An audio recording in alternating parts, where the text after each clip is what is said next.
నమస్తే ఫ్రెండ్స్, నేను ఈరోజు వెజిటబుల్ రైస్ని అయితే చేస్తున్నా అండి.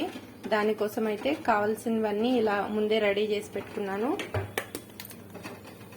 ఇప్పుడు కొంచెం ఆయిల్ వేసుకొని ఒక పట్ట, ఒక లవంగం, ఒక బిర్యానీ ఆకు, ఒక ఇలాచి. ఎందుకంటే మనం పిల్లల కోసం ఎక్కువ మసాలా వేయలేము కదండి, జస్ట్ ఫ్లేవర్ కోసం వేసుకొని కొంచెం సాజీరా, కొంచెం జీలకర్ర రెండు కలిపి వేసుకున్నాను.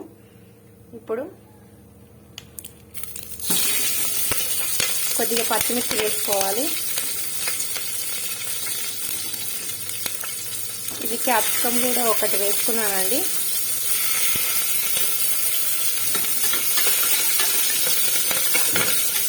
నేను నార్మల్ రైస్తోనే చేస్తున్నా అండి. ఒక ఆనియన్ వేసుకోవాలి.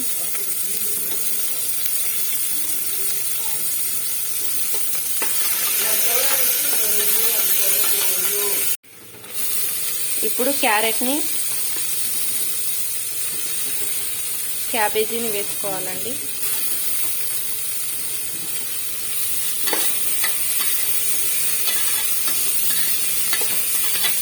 కొంచెం బాగా మగ్గాలి.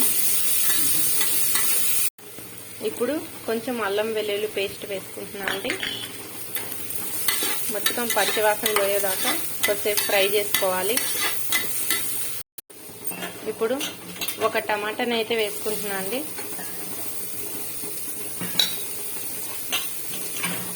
కొంచెం కొత్తిమీర, పుదీనా రెండు కలిపి వేసేస్తున్నాను.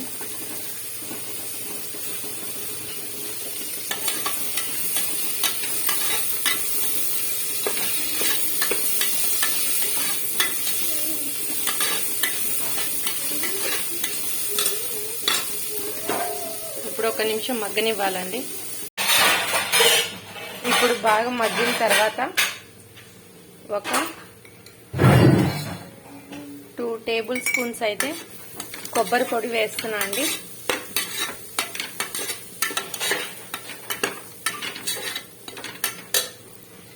ఇప్పుడు 1/2 స్పూన్ కారం, 1/2 స్పూన్ ధనియాల పొడి, కొంచెం పసుపు, కొద్దిగా గరం మసాలా, కొద్దిగా బిర్యానీ మసాలా ఇలా మొత్తం అయితే వేసుకుంటున్నాను.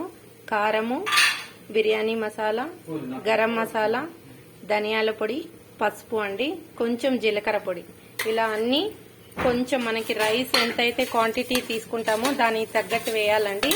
నేనైతే 1 గ్లాస్ తీసుకుంటున్నా కాబట్టి నాకు ఈ క్వాంటిటీ వేస్తే సరిపోతుంది కాబట్టి నేను ఇలా వేస్తున్నాను. మీరు రైస్ ఎక్కువ తీసుకుంటే 1 స్పూన్ వరకు తీసుకోండి. ఇలా జస్ట్ కొంచెం మగ్గిన తర్వాత మనం నార్మల్ రైస్తో చేస్తున్నాం కాబట్టి 1కి 2 గ్లాసులు వాటర్ పోసుకోవాలండి. 1కి 2 గ్లాసెస్ వాటర్ అయితే సరిపోతాయి.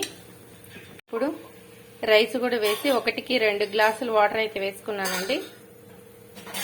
ఇప్పుడు సాల్ట్ వేసుకోవాలి.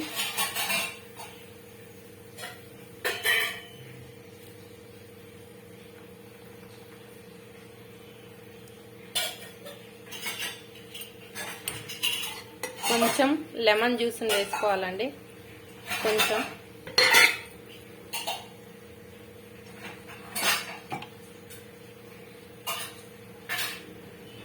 ఒక స్పూన్ నెయ్యిని అయితే వేసుకోవాలి.